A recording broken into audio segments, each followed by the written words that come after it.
In this video tutorial, I will walk you through the process of finding your Windows 11 product key.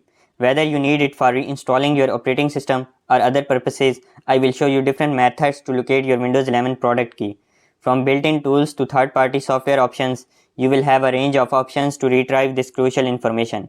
By the end of the video, you will be equipped with the knowledge to easily find your Windows 11 product key without hassle. Step 1. Use a third-party tool like ProdoKey or Beloved Advisor to retrieve the Windows 11 product key from your system. Step 2. Check the original packaging or documentation that came with your computer, as some manufacturers may include the product key. Step 3. If you upgraded from Windows 10, the digital license may be tied to your Microsoft account. Check the Microsoft account website for the associated product key.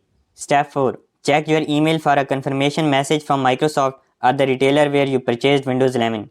The product key may be included in the email. Step 5. If your computer has a Windows sticker, the product key may be printed there. Look on the side or bottom of your desktop computer or on the underside of your laptop.